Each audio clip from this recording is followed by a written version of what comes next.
welcome. Tonight we're going to talk about one of the jewels in Milford that's fought the trends of many other similar organizations and lived to talk about it today. Talking about the Claflin Hill Symphony Orchestra and its founder and conductor. Why don't we start with an introduction? Great to see you, Al. Great to be back in the studio with you. I mean, first 20 years of Claflin Hill, we used to do like a pre-game show about every upcoming concert. Paul Surapine, founder, director of Claflin Hill, and thanks for having us back. That's great to hear. I'm glad you're still alive. Me too. The organization. Because all you read about is how organizations like Claflin Hill are struggling financially. Yeah, I mean, it's we fought many battles over the past 25 years. I mean, it seems like it would have been nice to have started this orchestra at the beginning of a boom economy, maybe in the early 90s or something like that. But we started in the year 2000. That's when the orchestra actually gave its first performance. But right after that came 2000, 9/11. And that created an economic downturn for a bit, and we fought through that. We ticked off anniversary years one by one, the 5-year anniversary, and then there was the 10-year anniversary, which actually came after the 2008 stock market crash. And then we were still there. 2015. That 15th year anniversary was relatively uneventful. No disasters or fires. I mean, we were still running on fumes and strings. We got to year 20, and we got shut down right before the end of our 20th anniversary season by COVID. And then we were shut down for a year and a half. We came back. And have survived the last couple of years with all of its economic twists and turns. And here we are at year 25 and about to give our silver anniversary season finale in a week and a half. What is Claflin Hill? What is Claflin Hill? It's an orchestra. It's a movement. It's a concept, it's an idea, it's community, it's what people do when they congregate together and want to do things together, listen to music together, create culture together. I don't know. I still don't actually know what it is. I started out just trying to create a workplace for musicians and an opportunity to give concerts. I was, a classically trained clarinetist.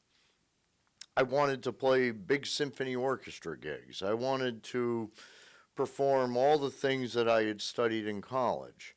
I wanted to be the world's next greatest clarinet soloist.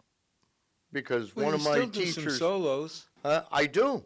And I think they're pretty good. But I mean, I studied with the world's greatest clarinet teacher in New York City for 15 years.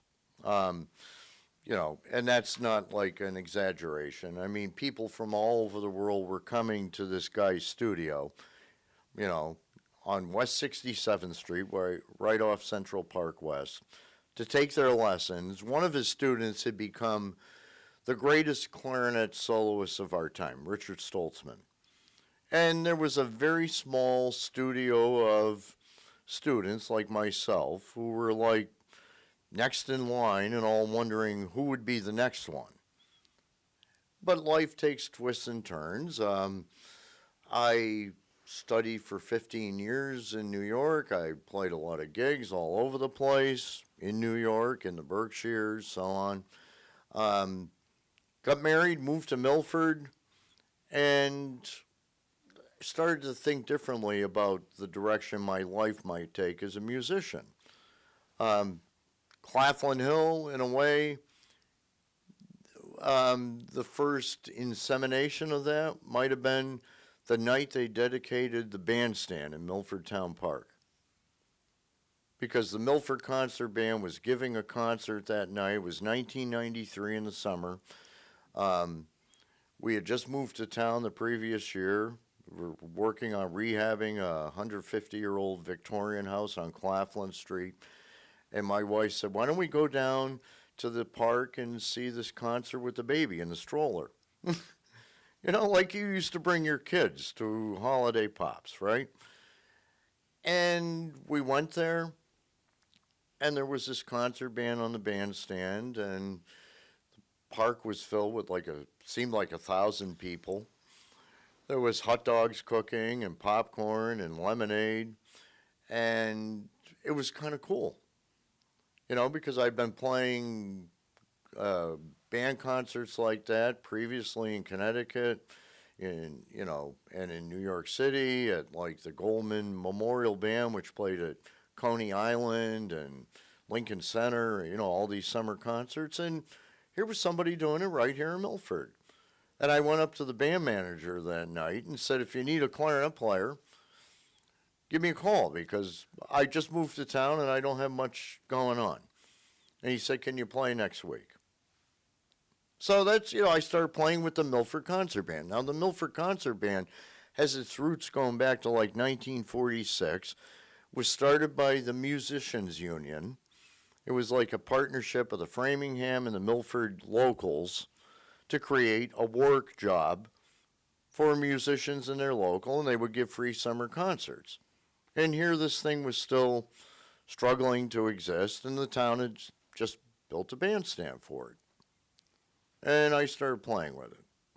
And it kind of was like struggling along. You know, I mean, a lot of these guys that were playing in the band have been there when it started.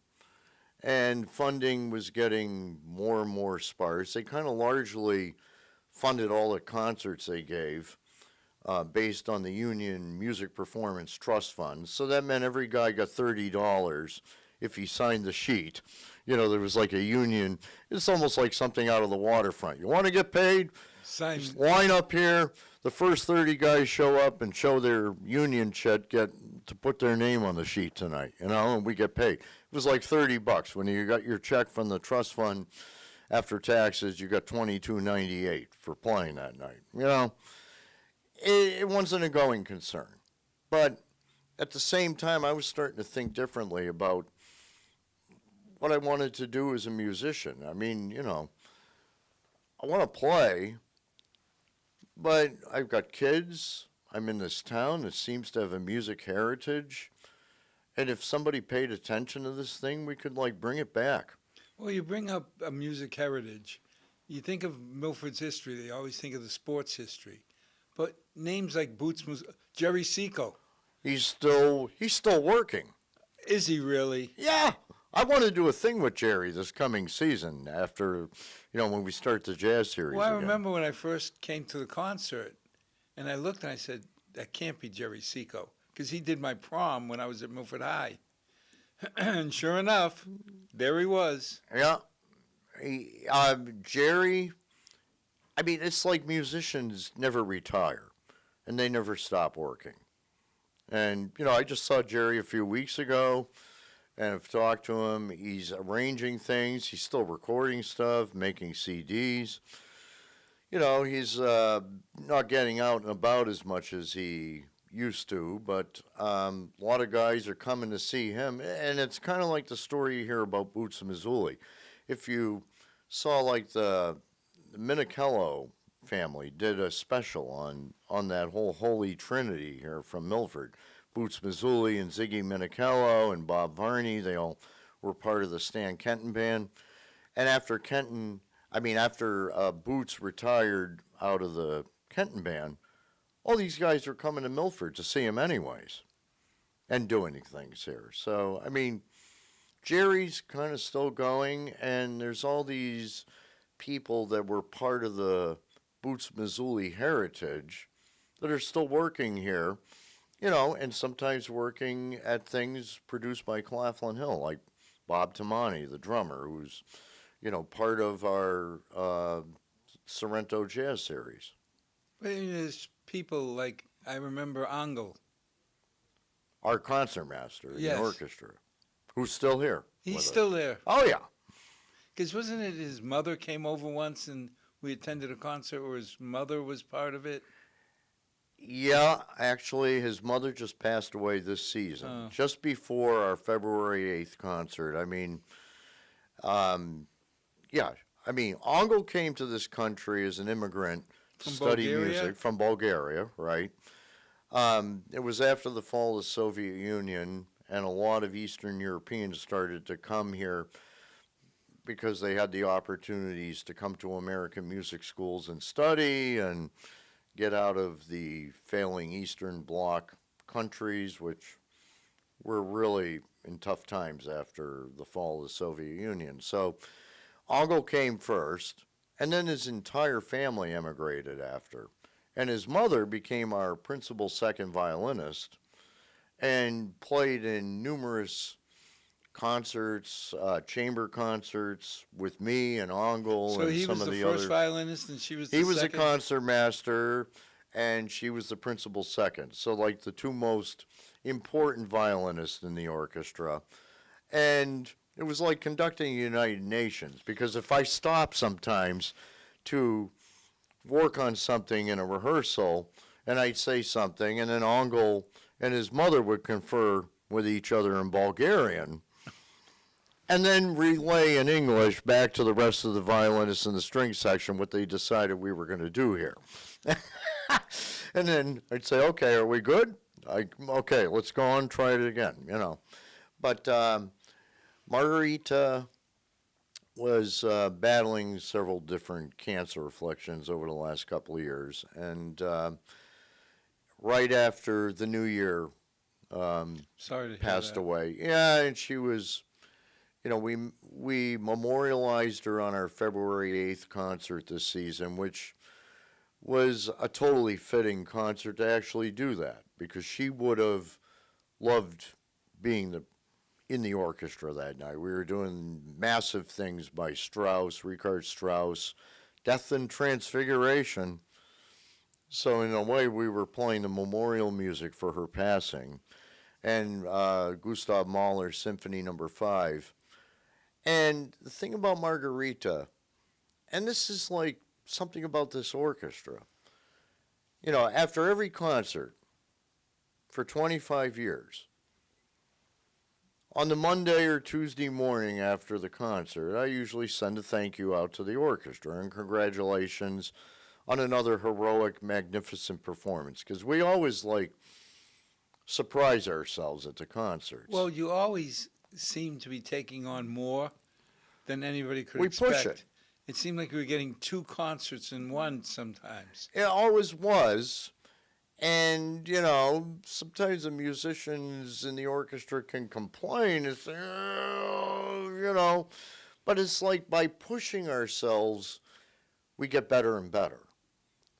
And the thing, like that concert I was just talking about, the Death and Transfiguration of Richard Strauss, which is one of his most challenging tone poems for orchestra, late Romantic, German Romantic.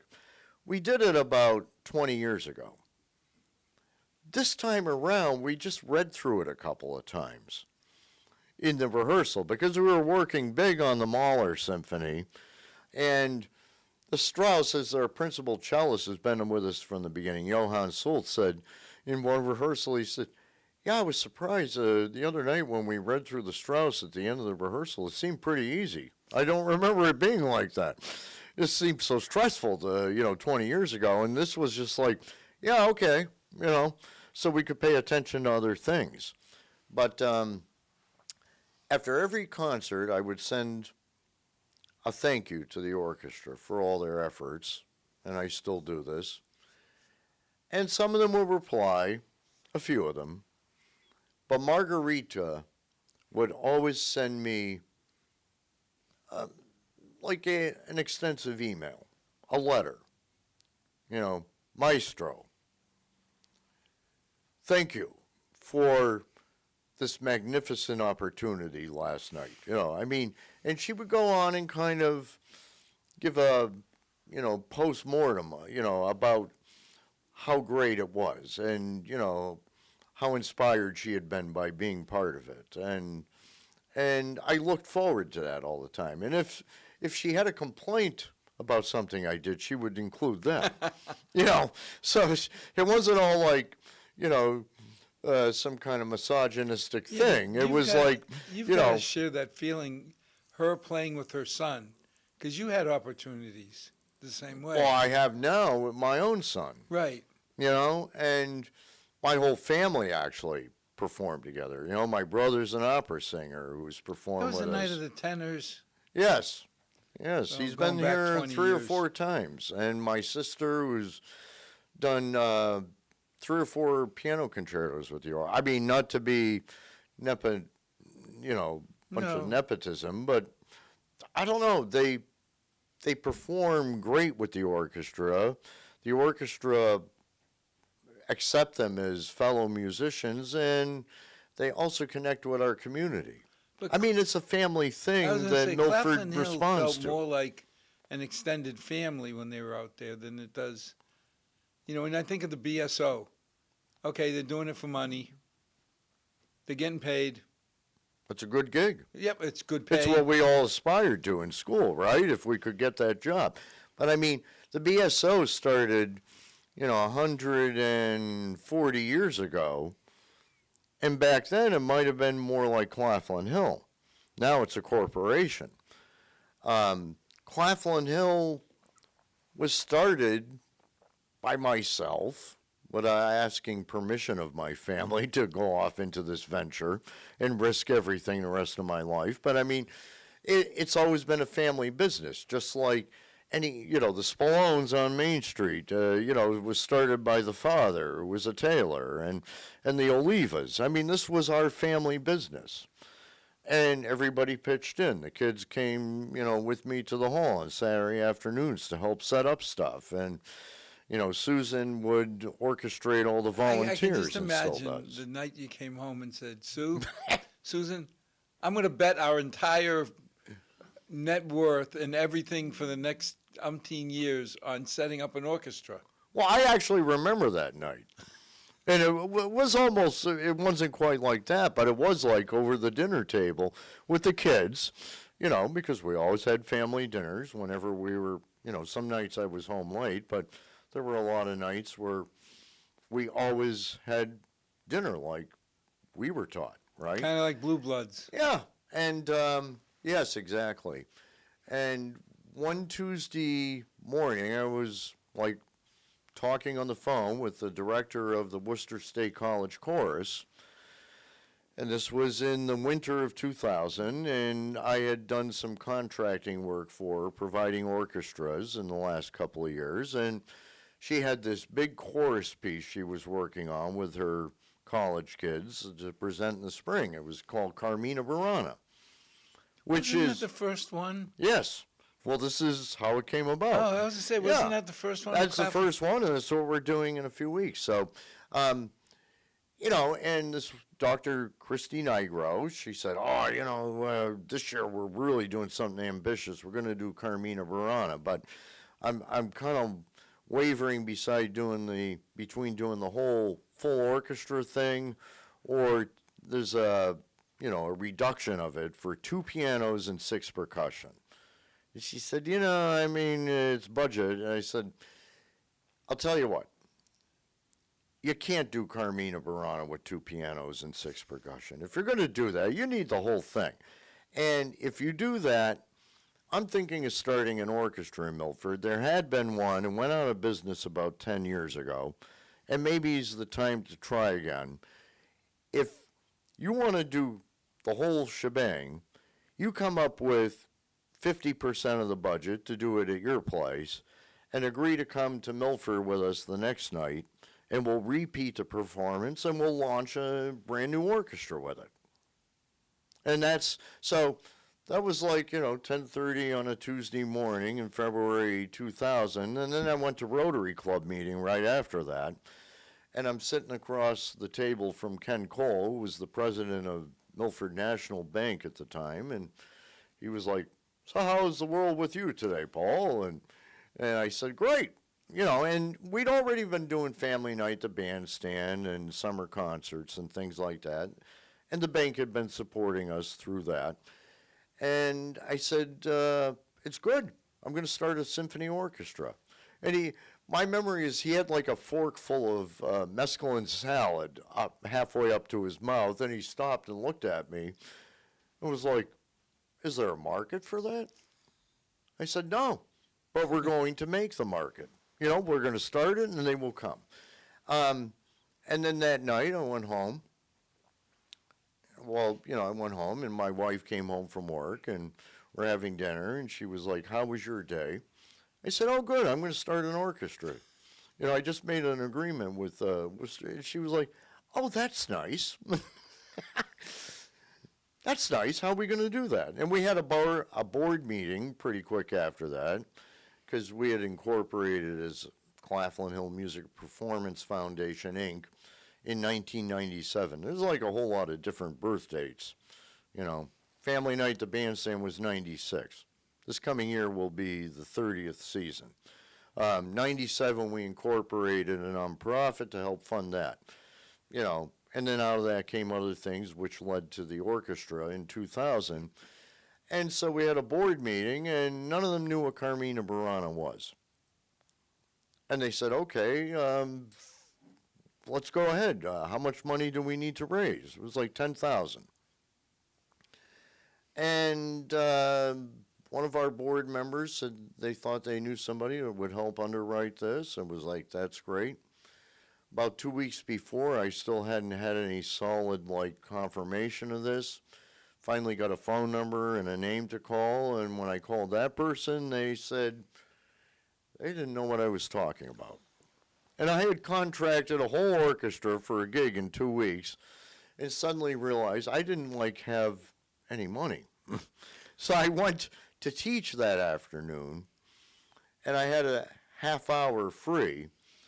And Bernadette Stockwell, who's now our development director, was a clarinet student of mine at this place where I was teaching, and she came over with her cell phone, because I didn't actually have a cell phone either, and I called up about 5 people in a half hour and raised $6,500 from a cell phone in a teaching studio in Indian Hill Music in Littleton. And we gave the first concert. And it wasn't like I was thinking of a whole season of concerts. It was a gig. And then what do you do next? And so then we, that summer, came up with a season of 4 concerts, including a holiday pops and various other kind of fusion cuisine type of programming to attract a new audience to come to see Symphony Orchestra in Milford. That's kind of how it got started. Now, you talk about the budget because that drives your ability to do concerts. What does it cost to do a Claflin Hill concert? These days, a typical Claflin Hill symphony concert costs upwards of $30,000 when you consider all the costs. You know, it's grown over the years. The orchestra has grown, the amount of musicians in the orchestra, and of course all the other costs have grown with it. But most of that goes to paying the musicians. I mean, we are kind of founded in the model of a musician local union kind of scale. That's where it came from.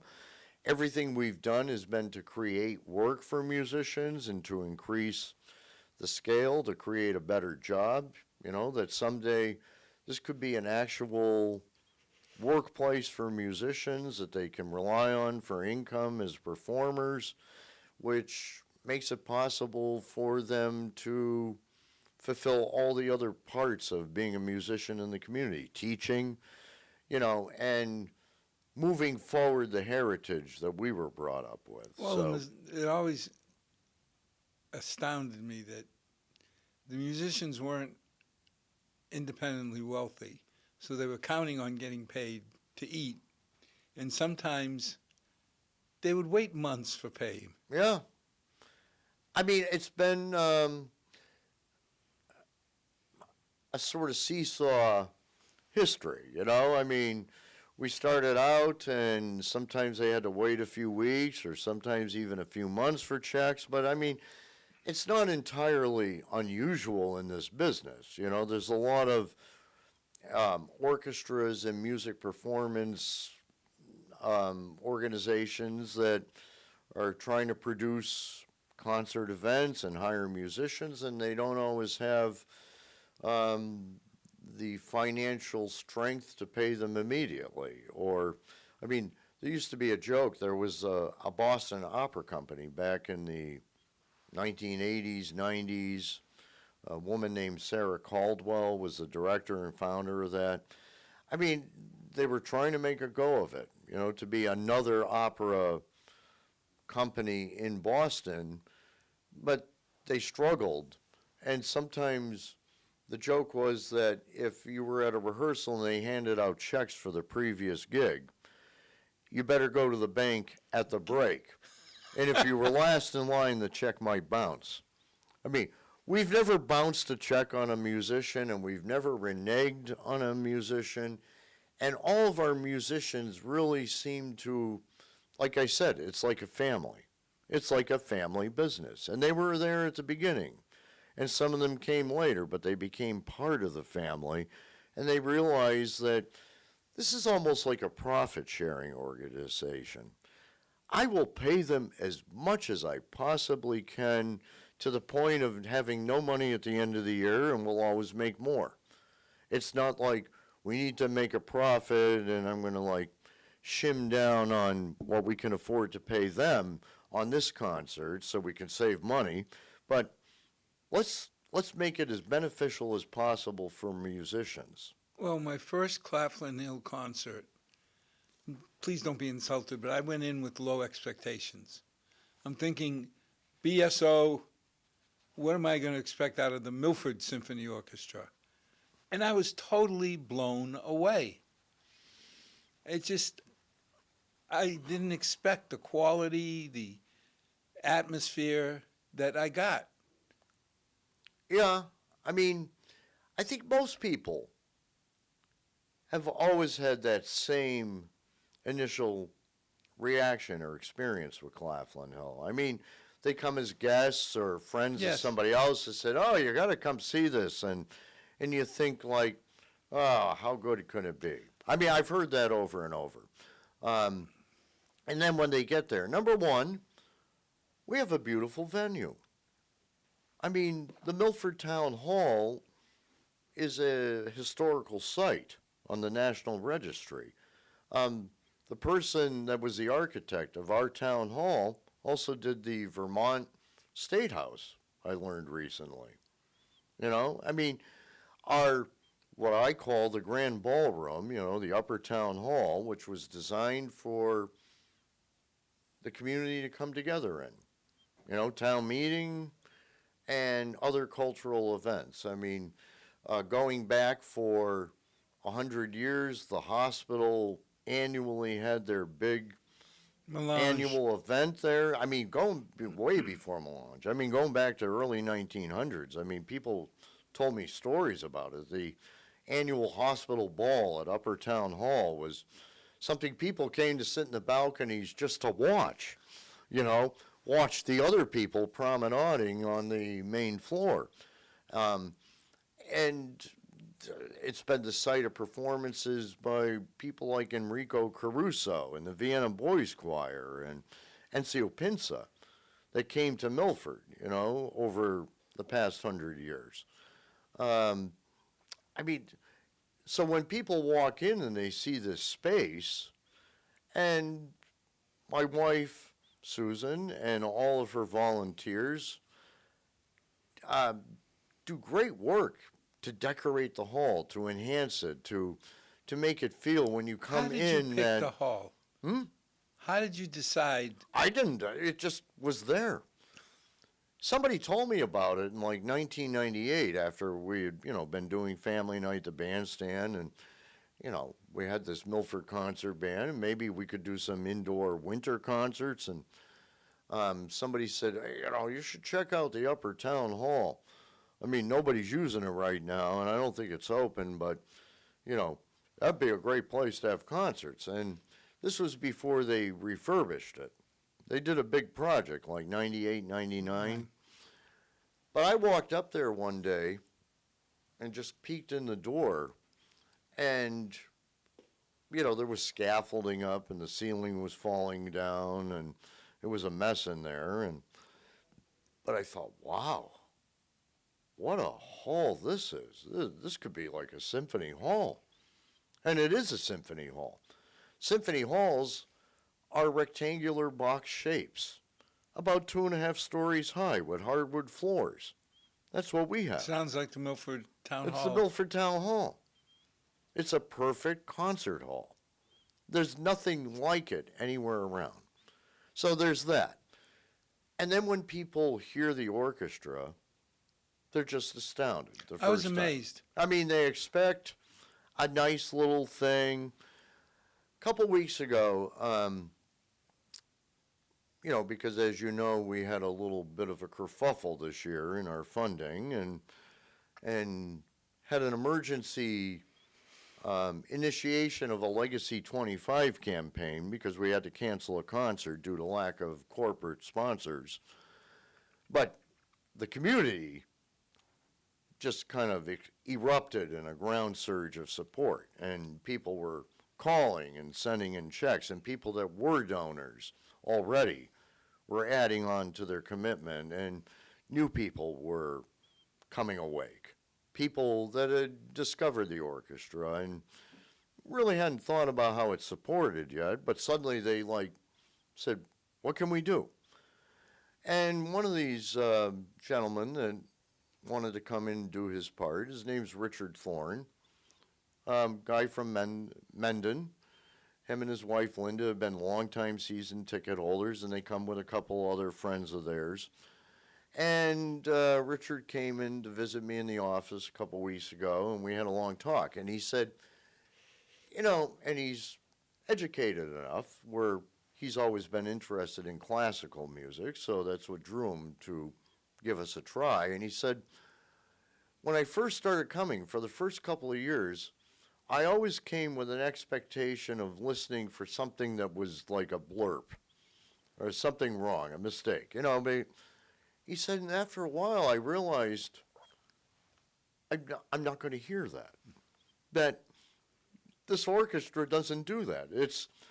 And so I just started coming to enjoy and wonder what kind of interpretation you were going to give us of these pieces of music this time, you know, and that's kind of what we've built, a whole new audience for great music. It's heritage. Well, you also made it affordable. Well, I you mean, have to. Realistically, to go to Boston, the tickets for the BSO are a little bit more than Claflin Hill. But you got to drive there. You've got parking. God forbid you want to eat while you're there. You know, you're talking a large amount of money to hear a symphony. And candidly, I mean, I don't have the ear you have, but I can't tell the difference between the quality of driving all the way to Boston. I can tell that I'm not putting 2 hours worth of road time. I can tell that I'm not paying 5 times as much for a restaurant. I can tell that I'm not parking at the old middle school east parking lot for free. I mean, and just because you're not expending that amount of money, how does that mean that you can't have the same world-class experience right here in your own town? I just never got why this can't happen But you here. just never I know the expect- same people. You never expect. Well, people don't. I don't know what to call it, but a BSO quality musician to be in Milford, because you'd expect them to be in Boston or someplace. Well, we all studied in the same schools. I mean, you know, seriously. I mean, I studied with the best there was. I played at Carnegie Hall. I played at Lincoln Center. I did all that stuff. All the people that play at Claflin Hill are equally accomplished or had similar aspirations, but somehow we all came to like Ongel, our concertmaster, and our principal violist, Demeter, who, they were like childhood friends in Bulgaria. And they realized that maybe it's more important to be musicians in your community where you live, where your kids are growing up, and that's more rewarding in the end. That maybe we could build something that will go way beyond us. I mean, you could get a job playing in the Boston Symphony and you make a lot of money, and that also means you got to buy a house in the Berkshires so you have a place to live in the summer. I mean, you've got all sorts of problems we don't have, but when you get done, I mean, you were just part of a company. But the feeling, I mean, I drive 2 miles and I'm at the concert hall. If I want to go to Sorrento Room or someplace where I can have a nice meal at a reasonable price, I do that. It's so different from being forced to drive an hour, sit, park, go through that whole nonsense. And for a lot of people, spending $500-600 for a concert is very hard. You got the average Milford and is not. I mean, what's a season ticket at Claflin Hill cost? At the moment, it's in the neighborhood of $150. For senior citizens, it's significantly discounted, like $99. I mean, my teacher played Broadway all his life, and used to tell me how Broadway was once the working classes entertainment, and they could afford to, take in a show and have an outing for the family and didn't have to work for 3 months to pay it off. But, Broadway went the way of everything else, like, tickets to the Patriots or the Red Sox or, theater in Boston. I mean, it's exorbitant. I modeled most of Claflin Hill at the beginning on another regional orchestra up in Littleton called Indian Hill at the time. I was teaching at their music school, and they were a similar sort of level regional professional orchestra. They'd been in business maybe 35, 40 years already. And they employed the same kind of group of freelance orchestral musicians that I was looking for. And we modeled our business and sponsorship kind of plans on what they were doing. They've evolved. I mean, they've grown huge. They've built their own music performance center up in Groton. They've changed their name. Their ticket prices are like almost $100 now. Per ticket for a concert, as opposed to our highest ticket price being like less than half of that. And they're a fine orchestra, but they're catering to a whole different crowd at this point. I mean, I was up in their neighborhood recently on the night that their orchestra was about to do a concert, and we were at a restaurant, and you could tell all the people were about to go to a symphony concert. And they were definitely a whole different economic group than what we're catering to in our region. So economies are different in different places. And you have to scale things. I mean, number one, you're not going to make your symphony orchestra budget on ticket sales anyways. It's really about private donations and sponsorships from corporate How was that? residents. It used to be, I think, 2/3 sponsorship and 1/3 ticket prices. Has that changed over the years? Well, ticket revenue for most symphony orchestras in terms of their overall income budget usually is somewhere in the 15 to 17%. Okay. Which is roughly ours. We've done very well in this past year, or in the last couple of years. We've had a steadily increasing ticket revenue, And it's probably going to amount to almost 20% of our income this year. That's pretty good. Wow.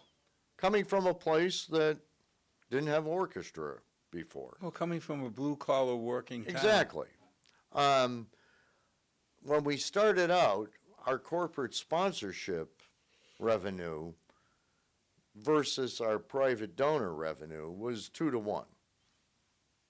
You know, like maybe we could bring in at the height of, let's say, 2010, 11, 12, 100,000 a year in corporate sponsorships. And our private donors were about half of that. It's now flipped the other way. Oh. Totally. Almost exactly.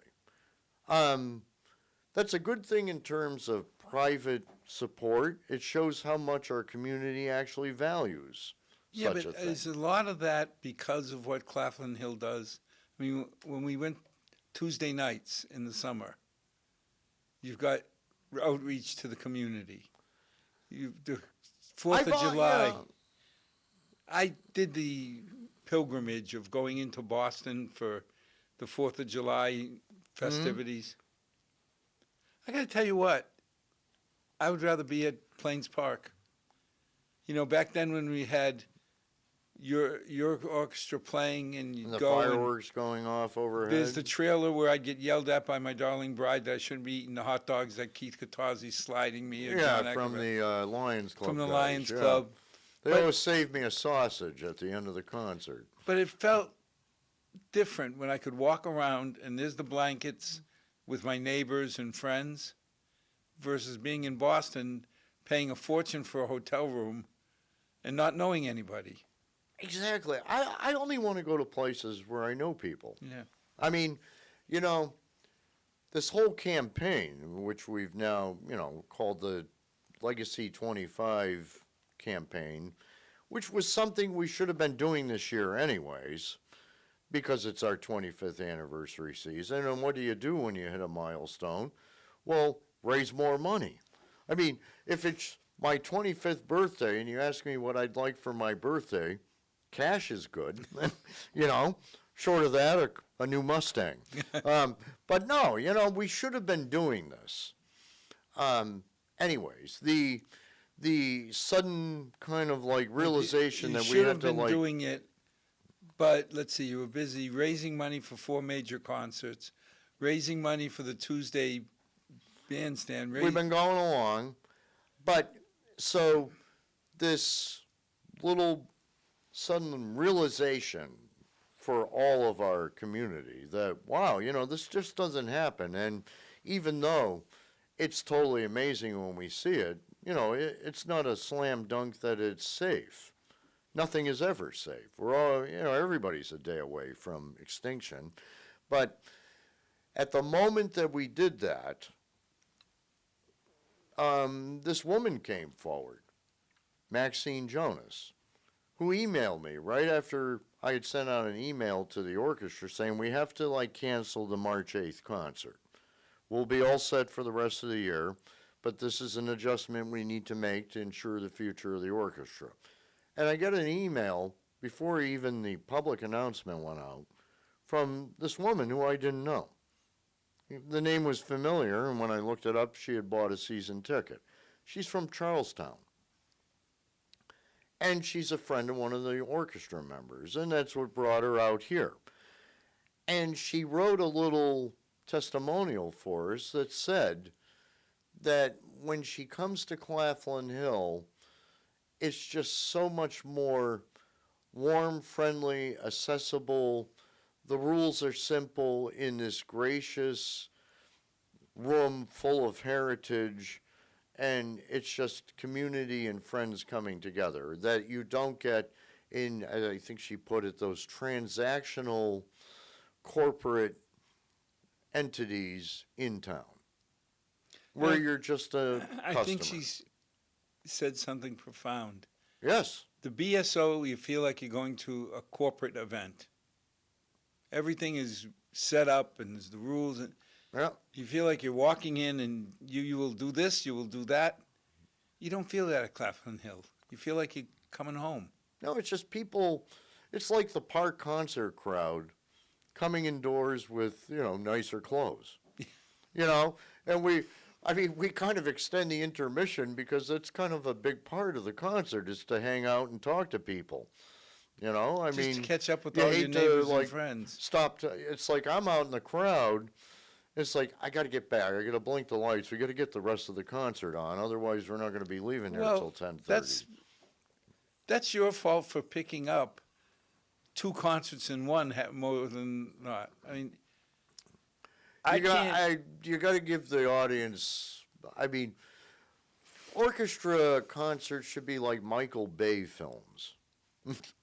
You've got to do everything. You've got to inspire. You've got to bring them to a point of meditative inner reflection. It's like the night you did the Fifths. Shostakovich's Fifth was. Yes. That was a concert. One of them. But that was one. And if I'd gone in, heard that, and left, I would have been satisfied. But then you realize that was half the concert. Yeah. It's amazing. Yes, there's a lot of music. I'm trying to get through all of it before we retire. But part of it is, we've come this far. Now where do we go from here? How do we get beyond this point to the future? Are you limited to some of the pieces that you'd like to play by the budget? Because I know that the orchestra shrinks or grows depending on. Well, it depends on the pieces of music we're doing. The concert that we just did in February with Mahler and Strauss, that was one of the largest orchestras we put on the field, in several years. There's other concerts, if you're doing mostly like classical, like Beethoven or Mozart, but you're usually dealing with at least 60 musicians, upwards to 75. There could even be more. We actually have smaller, leaner string sections, say, than other orchestras might have, but they just play harder, and you don't notice the difference. We do less rehearsals because of the budget, but that means that they have to pay attention more and be more energized at the moment of concert because, we didn't play it 5 times this week and we're bored with it now. There's still some things we've got to really pay attention to in the concert that night because it could go either way. And those are the moments when you make really great artistic renditions come to life. Did you ever see the movie The Dresser with Albert Finney? It's about an English Shakespearean actor in World War II. He's trooping around England and he's trying to bring Shakespeare to the home front in the middle of, the Blitzkrieg and, the Battle of Britain and theaters being bombed out. And the guy gives his greatest performance at King Lear of his life. And it's in the, just like in the moment, there's an air raid in the middle of the show and they go on with the performance. Every concert should be almost that desperate and as if it's the last one ever. And everybody really pays attention. And that elevates the audience, too. They can feel that. But even pieces like the Christmas concert, the Steel Nacht. Yeah. You can almost hear every note. It seems so perfect. And you can hear every silence in the audience. I've listened to countless recordings of our orchestra. Not to be like as if I'm watching my own thing for enjoyment, but I take it apart when I see the Milford TV productions, which are like, should get like some kind of Emmy award for what they do. I see these great big heroic orchestral moments that we do, and then I see the Christmas concert, and the Stille Nacht is like right up there with one of the greatest things we ever do. Because in that short moment, we bring the whole audience into this moment of silence while we play a simple piece of music in a darkened room. Yeah, and but create like an entire experience that takes the us through the experience holidays. is in how you simplify the sophistication, because it just reaches out and grabs you. And it's not like the whole orchestra's pitching in at that point. It's just pieces, perfectly timed. Yeah, and you can watch. The thing I love about when I watch Milford TV recordings of our orchestra is like the camera work. I see things in the faces of the musicians during the concert that I don't see when I'm conducting them because I'm kind of a You're a little little busy busy. myself trying to make sure I don't do anything wrong. But, you know, as they pan across the orchestra and catch this one doing a solo, and maybe while that person is playing something, But it's the the people one watching next to them Yeah, is like, it's the you people can hear watching you them, the can other see their musicians. face like encouraging their fellow musician, like, oh my God, yeah, do it, you're doing great. Oh, you know, I mean, it's like, And it's not just the thing that hit me a while ago was you're reaching out to the kids of Milford because you've I had, hope, but I hope. you've had not accomplished musicians playing, and what opportunity would they ever have to play at the BSO? Well, you know, in this year's Claflin Hill Symphony Orchestra, there's 5 or 6 musicians that were part of our Claflin Hill Youth Symphonies that graduated high school, went on to music school, have come back to our area, like a lot of us do, and are part of the symphony orchestra now as professional musicians. I mean, they're teachers in school systems around here. I mean, my son is a perfect example, Zachary. You know, he teaches at Whitensville Christian School.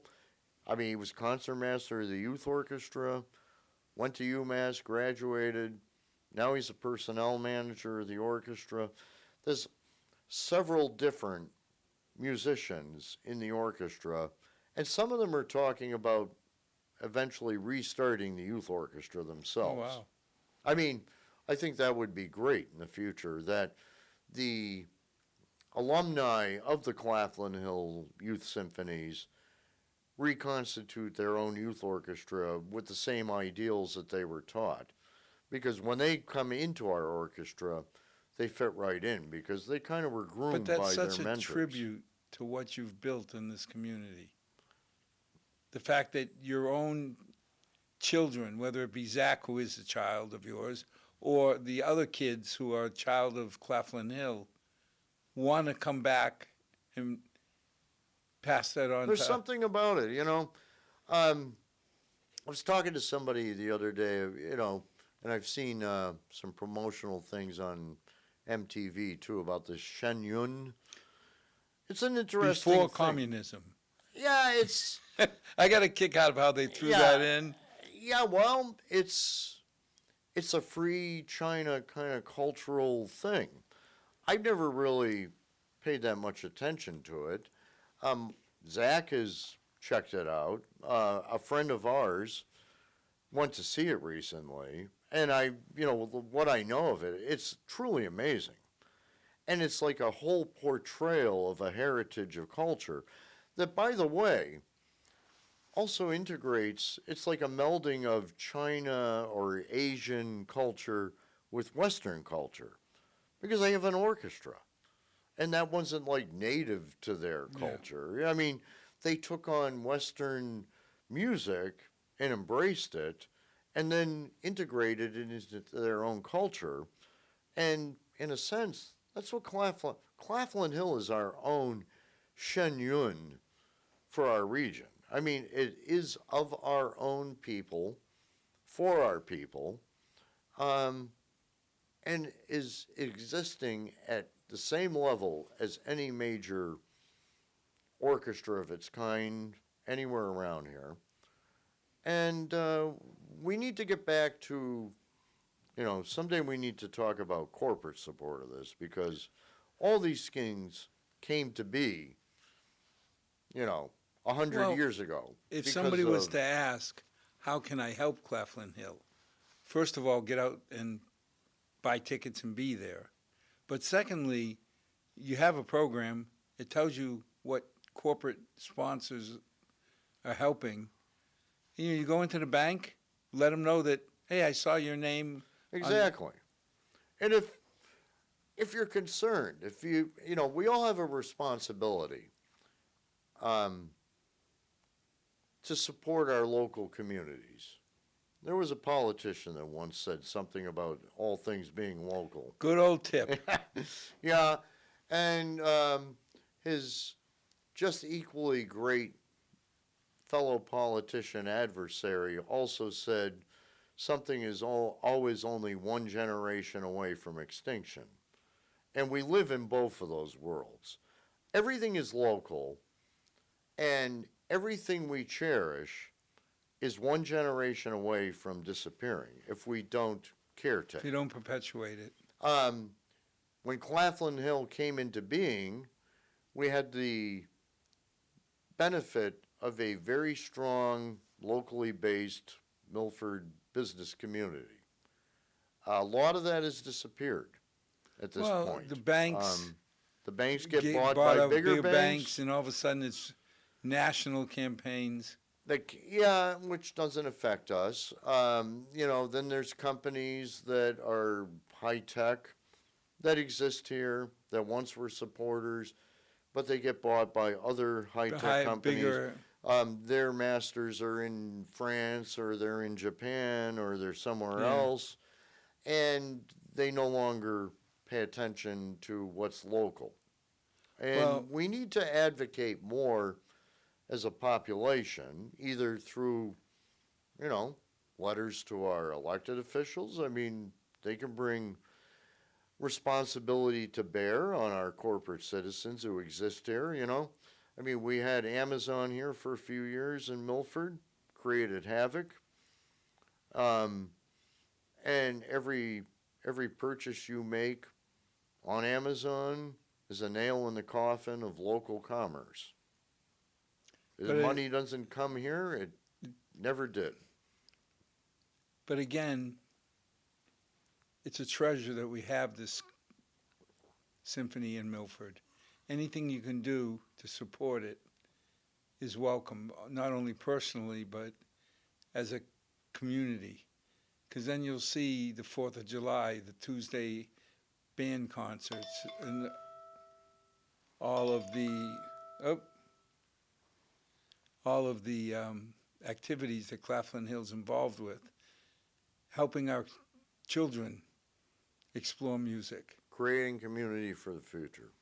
So if you can help in any way, either donation, showing up, or just show up, read the program, and let people know you saw their advertising, that you appreciate that this bank or that company is supporting local music, would be appreciated.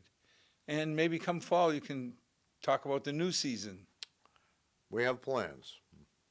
So as always, to our 6 loyal viewers, thank you for joining us. It's been too long that we haven't had Claflin Hill in Hope this. to see you at the season finale, maybe. That would be good. We still have some seats up in your balcony where you used to sit. Okay. We'll have to look at that one. And as always, may God bless. May tomorrow be a better night than tonight. Good night, all. Thank you, Al.